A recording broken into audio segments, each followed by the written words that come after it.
pastora Adriana falou, meu nome é Tiago, sou um dos ministros dessa casa e é muito bom poder estar aqui nessa manhã, compartilhando um pouco da palavra, compartilhando um pouco daquilo que Deus tem feito na nossa vida. E eu estou bem nervoso hoje, irmãos. É a primeira vez que nós estamos ministrando aqui e caminhamos aqui como filhos já há quase 3 anos, especificamente na casa. Estamos há pouco mais de 10 meses e poder compartilhar do Senhor é algo muito especial para nós, amém? E poder estar aqui com a minha família é a melhor coisa que tem. Minha esposa, minhas filhas, a minha filha mais velha está no retiro dos juniores, né? A pequena está aqui, dos adolescentes, obrigado. Ela está lá no retiro, a pequena está aqui, minha esposa. E poder compartilhar do Senhor junto com a família é a melhor coisa que tem, amém? Eu queria que você pegasse sua Bíblia, abrisse comigo lá em João, no capítulo 11.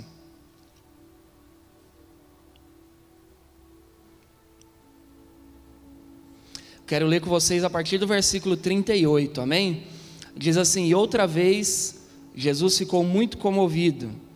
Nisso chegaram ao sepulcro. Era uma gruta com uma pedra pesada fechando a entrada. Tirem a pedra, disse Jesus.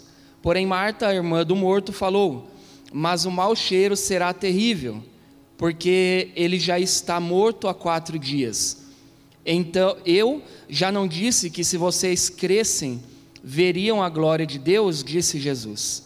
Então tiraram a pedra para um lado. Foi quando Jesus levantou os olhos ao céu e disse: Pai, graças dou ao Senhor, porque me ouviu. Eu sei que o Senhor sempre me ouve, mas eu disse isso por causa dessas pessoas que se encontram aqui, para que creiam que o Senhor me enviou. Então Jesus gritou bem alto: Lázaro, venha para fora. E Lázaro saiu, preso, com faixas de linho nas mãos e nos pés, e com o rosto envolto num pano. Jesus disse: desamarrem as faixas e deixem-no ir. Amém? Senhor, nós te agradecemos por essa manhã, por esse tempo tão especial que o Senhor nos deu para estarmos aqui juntos, adorando, compartilhando do Senhor. E a minha oração, Senhor, nesse momento é que a palavra que for liberada aqui nessa manhã, ela possa produzir vida em nós, ela possa produzir a transformação necessária que nós precisamos, Pai. Senhor, em nome de Jesus eu oro nessa manhã por cada um que está aqui, por aqueles, Senhor, que nos acompanham pela TV Rica, que o Senhor possa visitar, Senhor, cada um, e que essa palavra venha trazer para nós, ó Pai, aquilo que o Senhor deseja, não aquilo que nós desejamos. Em nome de Jesus, amém. Amém? Pode sentar no seu lugar. Queridos, o Senhor tem falado comigo a respeito desse texto há mais ou menos uns 10 dias, e eu comecei a fazer algumas anotações sobre isso, e quando eu recebi o convite para estar aqui ministrando, o Senhor veio direcionando, mostrando que era isso que Ele queria falar conosco, e Ele falava uma palavra, uma frase comigo, que era um chamado para a vida, e essa é a palavra que eu quero compartilhar com você nessa manhã. Essa manhã Deus tem um chamado para a vida, para mim e para você, e através desse texto nós vamos entender um pouco qual é esse chamado, que vida é essa que Deus, Ele realmente deseja para nós, amém?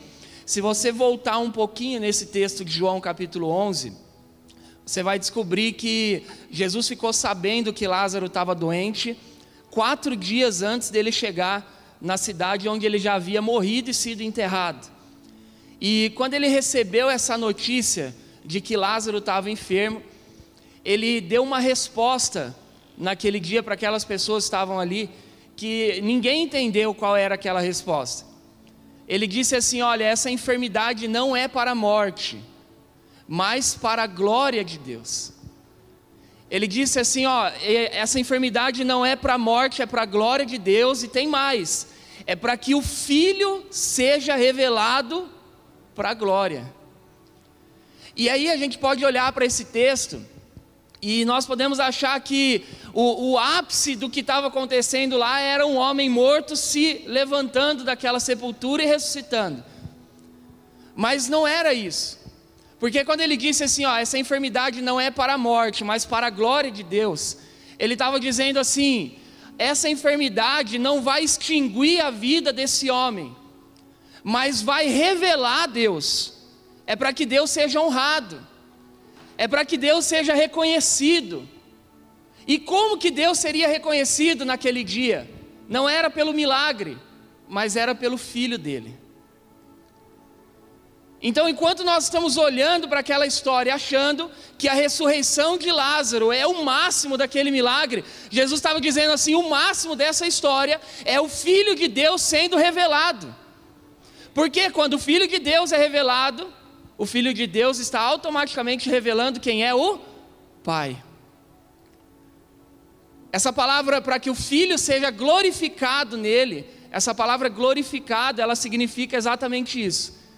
Os atributos e as virtudes de Deus sendo revelada na vida do Filho.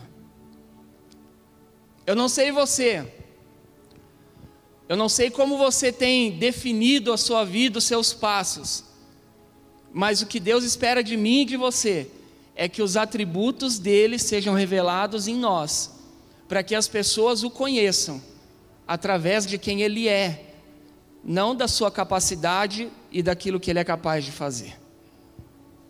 Deus faz milagre? Faz. E eu tenho certeza que todos nós aqui nessa manhã teríamos uma lista de histórias de milagre para contar. Mas o maior deles todos é a manifestação e revelação do Filho em nós. O Senhor quer revelar Cristo em mim e em você. E para isso acontecer, o que Ele faz? Ele nos coloca dentro de alguns processos. Jesus podia lá, da onde ele estava, ter liberado uma palavra sobre a vida de Lázaro, e Lázaro nem ter morrido. Jesus podia ter parado o que ele estava fazendo naquele dia, e ter ido junto com as pessoas que vieram trazer a notícia da enfermidade de Lázaro. Mas o Senhor não nos tira dos processos. E sabe o que é interessante? É que o processo que eu vivo não é o processo que você vive. Os processos de Deus para a minha vida são completamente diferentes dos processos de Deus na sua vida. Isso nos faz diferentes ao olhar um do outro, mas aos olhos de Deus, nós somos um. Por quê? Porque Deus está olhando para mim e para você, e Ele não está preocupado com a nossa condição momentânea. A preocupação dEle é se o Filho dEle está sendo revelado e manifesto em nós. Amém? Então Jesus, ele libera uma palavra 4 dias antes de ter um encontro com aquele túmulo do Lázaro. Ele fala, olha, essa enfermidade não é para extinguir a vida dele, mas é para que o Filho seja revelado, e através do Filho vocês conheçam quem é o Pai. E passa o tempo, irmãos. Jesus não parou o que ele estava fazendo. Ele terminou o que ele estava fazendo, depois ele pegou os discípulos e ele foi para Betânia, e quando ele chegou lá, ele já encontrou uma situação completamente oposta àquilo que as pessoas gostariam de viver. Eu não sei se você já passou alguma situação na tua vida diferente do que você gostaria. Você já teve essa experiência? Você queria estar de um jeito, mas você está de outro. Você gostaria que as coisas estivessem de uma maneira, mas elas estão completamente opostas daquilo que você planejou, daquilo que você gostaria que fosse. E aí muitas vezes nós oramos e falamos, Deus, por que essa situação? Deus, por que eu estou passando por isso? Não foi isso que eu planejei, não é isso que eu gostaria de viver. E nós esquecemos de desfrutar dos processos de Deus na nossa vida. Por mais doloroso que ele seja, quando nós entendemos que nós estamos dentro de um processo onde Deus está gerando Cristo em nós, para que o Filho seja revelado em nós, a pior situação que você possa viver na tua vida, ela se torna tranquila. Você não vai se desesperar diante de uma situação adversa, porque você sabe que você está dentro de um processo. E Deus não tira os processos da nossa vida. Ele é o autor da vida, mas Ele não nos isenta dos processos. Amém? Deus tirou o povo de Israel lá do Egito para conduzir a uma terra prometida. Como foi isso? Ele teletransportou eles, vem para cá? Não, processo. Todas as pessoas na Bíblia que você vê, ou toda pessoa que você conhece, que está passando por um tempo onde Cristo está sendo gerado nela, ela vai estar inserida dentro de um processo.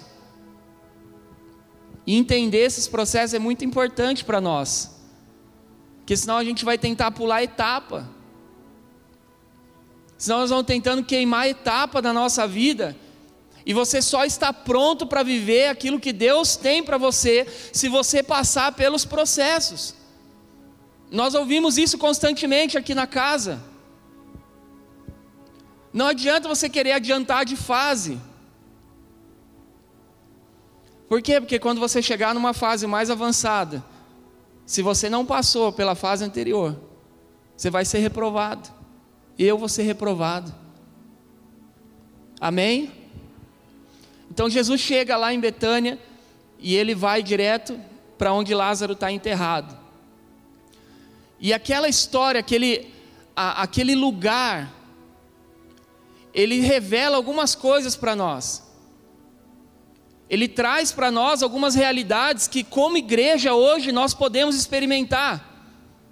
E eu quero falar um pouquinho disso hoje. Nós encontramos ali Jesus com seus discípulos, uma multidão, algumas pessoas, amigos da família que choravam. Nós encontramos um túmulo, uma pedra fechando aquele túmulo e um homem morto dentro. Amém? Aquela pedra, quando nós olhamos para Jesus dizendo assim, ó, tirem essa pedra, eu consigo enxergar nessa cena um dos papéis fundamentais de uma igreja que caminha como uma casa de paternidade. Por quê? Porque uma casa de paternidade, ela está sempre removendo pedras do caminho, para que os filhos possam ter um encontro com Cristo. Então aquele retirar da pedra, ele foi fundamental para aquilo que Jesus queria fazer naquele dia. E quem tirou a pedra? Jesus? Não. Ele pediu para que alguém fizesse. Sabe, queridos, muitas vezes nós não conseguimos alcançar aquilo que o Senhor tem preparado para nós, porque na hora de tirar a pedra, nós nos recusamos.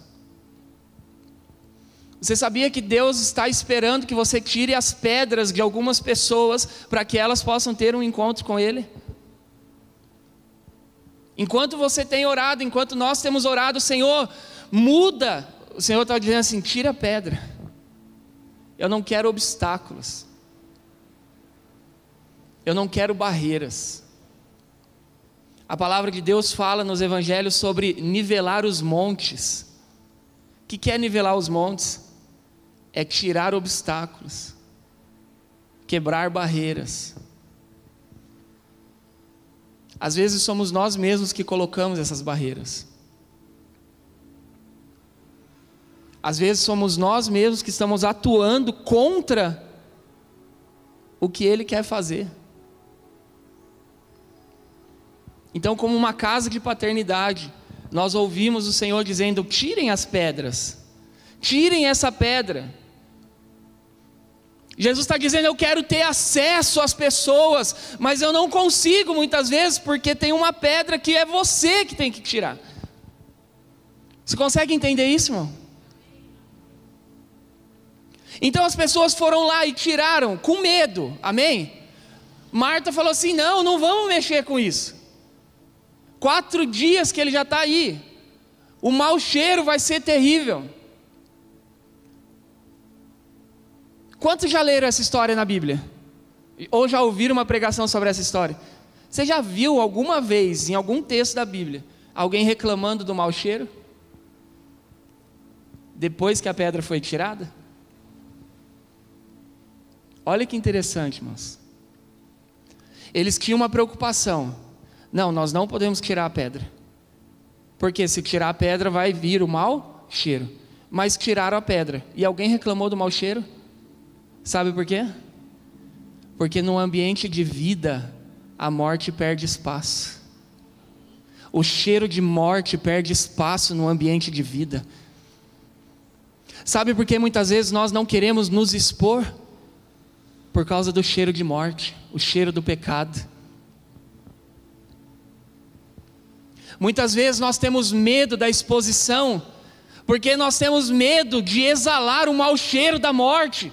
Mas eu quero dizer para você nessa manhã, numa casa onde a vida flui naturalmente, o cheiro de morte perde espaço, porque a vida ocupa o lugar da morte. Talvez você está aqui nessa manhã e você tem medo de ser exposto.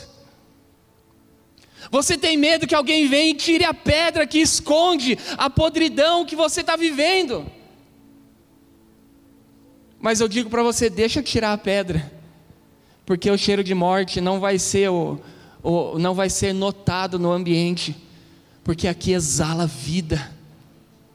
Nós vivemos num ambiente onde a vida de Deus está exalando em todos os lugares, em todos os momentos. Então a morte não tem espaço aonde a vida reina. E aí tiraram a pedra. E aí vem Jesus e ele começa a orar para Lázaro ressuscitar. É isso, irmãos? A minha Bíblia não diz que Jesus orou pela ressurreição de Lázaro. A Bíblia nunca diz que Jesus falou assim: Lázaro, levanta. Lázaro, receba a vida. Lázaro, ressuscita. Jesus não fez essa oração. Olha que interessante, irmãos. Jesus, ao invés de orar para que Lázaro ressuscite, o que ele fez? Ele só chamou. Ele não falou: Lázaro, ressuscita em meu nome. Ele falou: Lázaro, vem. Sabe por quê, irmãos? Porque Lázaro já tinha vida, mas a vida ainda não tinha Lázaro. Como assim, pastor? Você pode ter vida, mas a vida só tem você quando você ouve e obedece.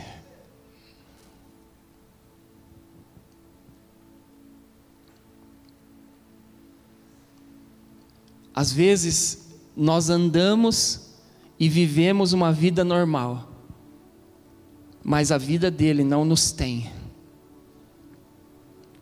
Porque o que define a vida dele em mim é a minha capacidade de ouvir e obedecer. Querido, fala a verdade, se nós estivéssemos lá, será que nós não ficaríamos incomodados em entrar lá e pegar Lázaro?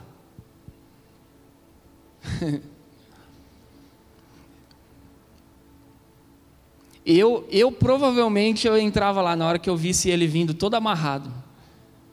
Porque você já leu na sua Bíblia que está escrito que ele estava com o pé, mão amarrada e um pano sobre o rosto? Então como será que ele veio? Primeiro, ele estava morto, amém? E eles enterravam os mortos como? Em cima de uma maca, alguma coisa nesse sentido. Em primeiro lugar, ele teve que levantar da onde ele estava. E como levantar? Com o pé e mão amarrado e sem enxergar nada. Depois, ele não conseguia fazer isso. Quem sabe de repente ele não veio até arrastando de lá, porque ele não conseguiu levantar e caiu. Mas na melhor das hipóteses, ele veio pulando. Quantos de nós não ia correr lá para dentro daquela gruta e falar: Lázaro, vem aqui, eu te ajudo? Queridos, uma igreja pastoral faz isso, sabia? Uma igreja pastoral vai buscar dentro da gruta e fala assim: vem aqui. Mas uma igreja apostólica e profética entende o que Jesus diz e espera que os filhos se posicionem. Talvez você está aqui e você está esperando alguém ir lá buscar você. Talvez você está querendo um afago.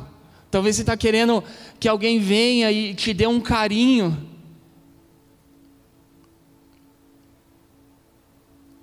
Mas eu posso dizer uma coisa para você: existem pessoas nesse exato momento prontas para desatar os teus pés e as tuas mãos e tirar as vendas do teu rosto. Basta você sair. Nós precisamos sair.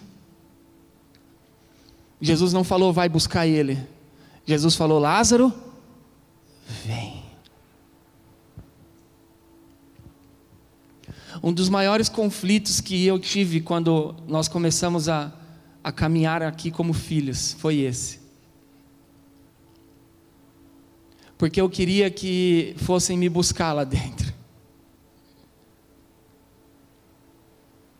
Eu tinha necessidade de me sentir amado, de me sentir aceito. Eu tinha necessidade de que respondessem tudo que eu queria que respondesse. Você já passou por essa fase também? Amém? Ou foi só eu? Acho que a maioria de nós.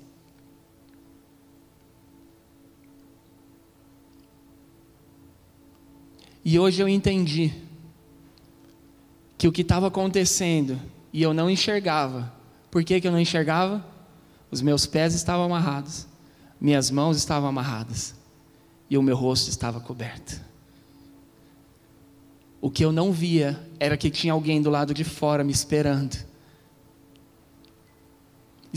que eu ouvisse e obedecesse a voz de Jesus, prontos para desatar.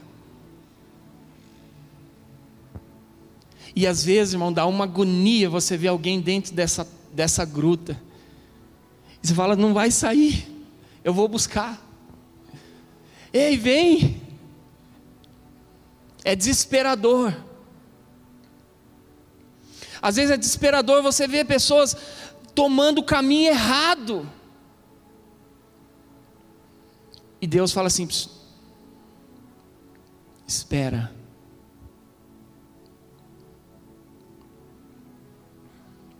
Eu me lembro da parábola do filho pródigo. Aquele filho foi embora. Ele pegou a herança dele e foi embora. E a Bíblia não relata nenhuma vez o pai mandando procurar ele. O pai publicando no grupo da família: alguém viu ele? Como será que ele está? A Bíblia também não fala quanto tempo ele demorou para voltar, mas tem algo. O dia que aquele menino apontou lá no fundo da estrada, o pai estava onde? Ele estava esperando. Posso falar alguma coisa para você? Tem alguém esperando você chegar. Tem alguém esperando você sair. E sabe o que é mais interessante da história do filho pródigo? O que levou ele de volta para a casa do pai foi a necessidade que ele tinha. Quando ele disse assim: eu vou voltar, ele falou assim: eu vou voltar por quê? Porque lá eu vou ter casa, comida e trabalho. E ele veio. Mas quando o pai recebeu ele para atender as necessidades dele? Não. O pai recebeu como filho. O pai não recebeu ele para falar assim: vem aqui, filho, você vai ser meu empregado a partir de hoje. Ele como filho veio para ser empregado, mas o pai não recebe como empregado, ele recebe como filhos. Tem alguém te esperando nessa manhã. Tem alguém esperando para desatar os nós. Tem alguém te esperando para abrir os teus olhos, para que você possa contemplar. E Lázaro veio, irmãos. Como ele veio a gente não sabe, mas ele veio. Sabe, não importa como você vai vir, você tem que vir. Não importa se para você ouvir e obedecer, você tem que pisar em cima do seu orgulho, ou da sua timidez, ou do seu medo. O que importa é que nós temos que sair desse lugar. E quando nós saímos, nós encontramos um ambiente completamente diferente daquele ambiente de 4 dias atrás. Lázaro veio cheio de vida, irmãos. Ele estava vivo, sim ou não? Mas estava tudo bem? Não. Por quê? Porque ele ainda estava preso.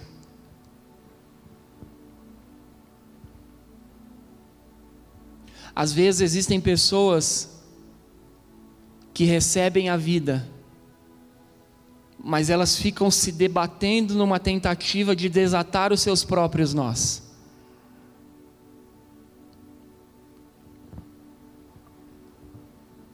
Quando nós ouvimos o apóstolo Cristiano ministrando, e ele fala assim: mas o que você tem que fazer?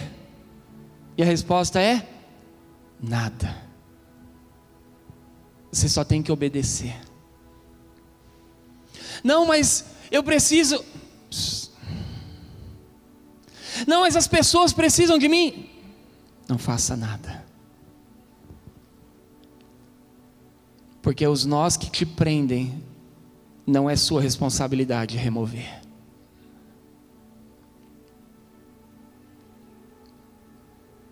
Uma igreja apostólica e profética é aquela que está sempre pronta para desatar nós.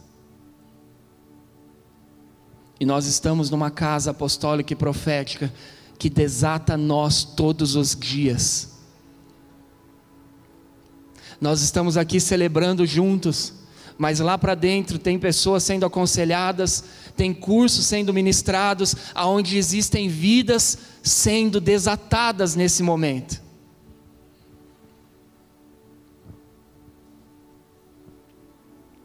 Nós precisamos aprender a desfrutar disso. E lá veio Lázaro, pé amarrado, mão amarrada e um lenço no rosto, amém? E o que amarrava Lázaro? A Bíblia fala que eram fios de linho. Irmãos, aqui tem uma revelação muito tremenda de Deus.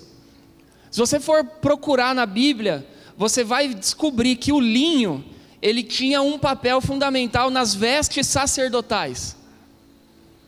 Se você ler lá Êxodo 28, você vai ver o linho sendo usado na confecção da veste sacerdotal. Desde a roupa de baixo que o sacerdote vestia, em todas as peças você vai ver que tinha linho. Lá em Samuel ainda era um menino, você vai ver Samuel ministrando perante o Senhor, coberto com um manto de linho. Tiago, o que você quer dizer com isso? O linho era usado para vestes sacerdotais, mas usaram o linho para amarrar Lázaro. Sabe o que é isso, irmãos? Muitas vezes nós estamos sendo confundidos e enganados,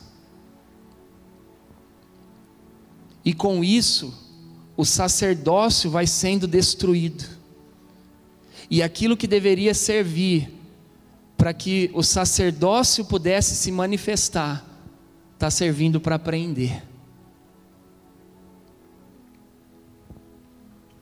está servindo para amarrar. Aquilo que era para produzir liberdade, como sacerdotes nós somos livres para ouvir a Deus e para avançar, amém?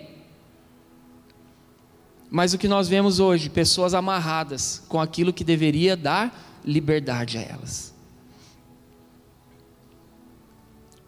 Estava conversando com o Rogers aqui 2 minutinhos antes do culto começar, e tanto ele e eu, a gente vem de um tempo em que a gente pregava praticamente todo dia, e era sempre no automático. Quantas vezes eu já ministrei a palavra e eu voltava para casa chorando, porque aquilo que eu tinha falado tinha produzido vida em alguém, mas não tinha produzido vida em mim.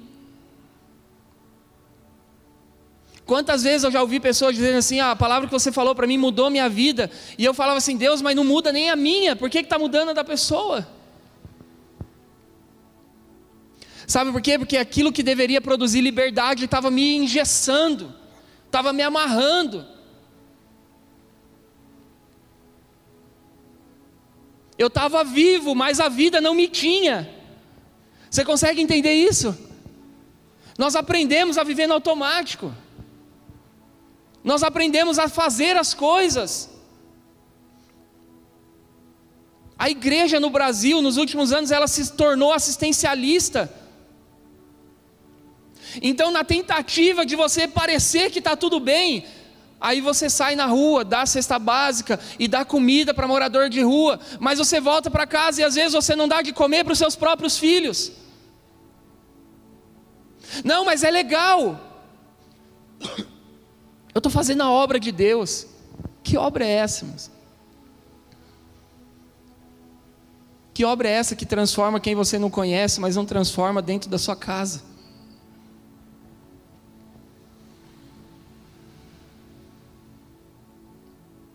Sabe o que é isso? Mãos amarradas. É necessidade de mostrar que está fazendo alguma coisa.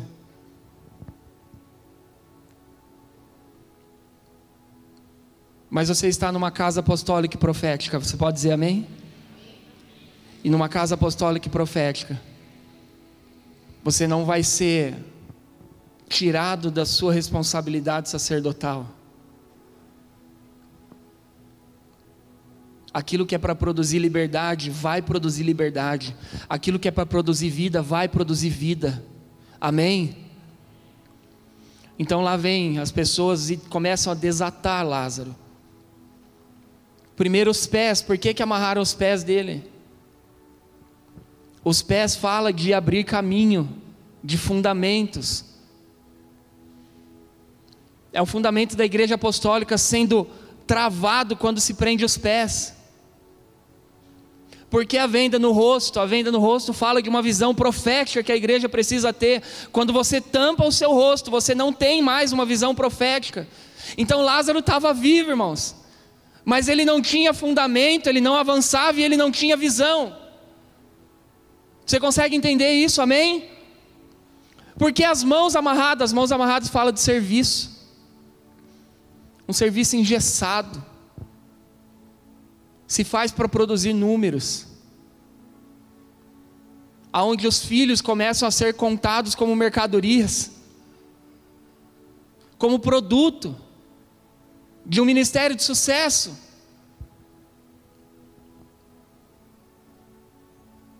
Você não é um produto nessa casa, você é um filho, amém? E aí começa a desatar os pés, dizendo assim: olha, agora Lázaro tem um fundamento apostólico, e tiram a venda dos olhos. Lázaro agora tem uma visão profética, é o símbolo de uma igreja profética apostólica. E aí soltam as mãos dele. Por quê? Porque agora Lázaro pode fluir a partir de uma visão apostólica e profética. Lázaro, agora você pode fluir. E o que fizeram com Lázaro? Jesus disse o quê? Desatem eles e deixem ele. Deixa ele ir. Deixa ele voltar para a sua casa. Deixa ele voltar para o seu dia a dia.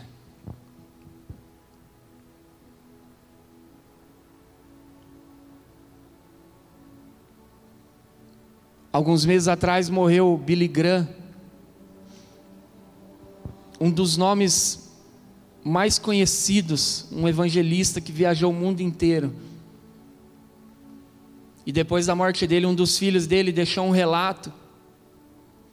E nesse relato ele disse assim: vocês conhecem o famoso evangelista Billy Graham? Um homem que viajou o mundo, um homem que pregou para milhares de pessoas. Um homem que era conhecido em toda a terra. Mas para mim, ele é só o papai. Alguém que ia e sempre voltava para casa. Olha isso, irmãos. Qual o maior legado que Billy Graham deixou?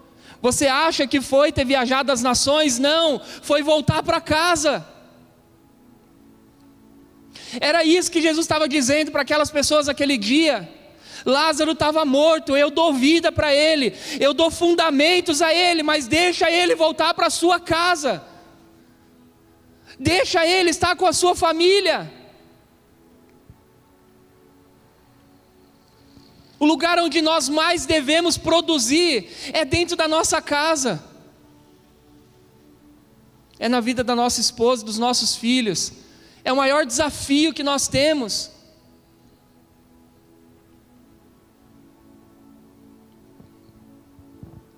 Nós estamos sendo chamados para a vida.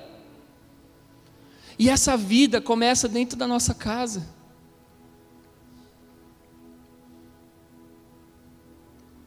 Ele está te chamando para a vida nessa manhã. Talvez você está aqui nessa manhã e você em algum momento tem se sentido como Lázaro. Preso, atado, sem visão. Se sentindo inútil. Sentindo que as coisas não estão fluindo na sua vida. Há um convite nessa manhã para mim e para você. Que convite é esse, Lázaro? Venha para fora. Igreja, ouça o Senhor nessa manhã e venha. Nós precisamos sair desse lugar onde a nossa visão está tampada, onde nós não temos fundamento. Quem não tem fundamento não tem identidade.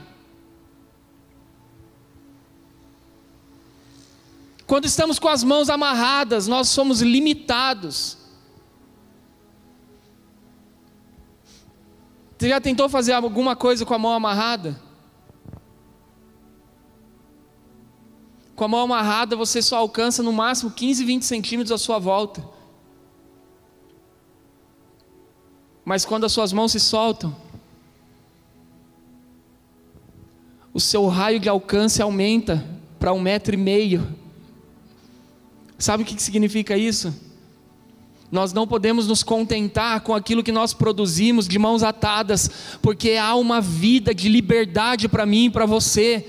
Há uma vida de liberdade nessa manhã para mim e para você. Não confunda, porque liberdade não é você fazer o que você quer. Liberdade é você fazer aquilo que Ele quer. Como Paulo disse, eu já não vivo mais, mas Cristo vive em mim. Paulo se considerava como um escravo de Cristo, mas ele era o homem mais livre da sua época. Sabe por quê? Porque liberdade não tem a ver com limitação geográfica, com limites físicos. Liberdade tem a ver com o quanto de Cristo pode ser revelado através da tua vida. Há um chamado para a vida nessa manhã, amém? Você pode se colocar de pé?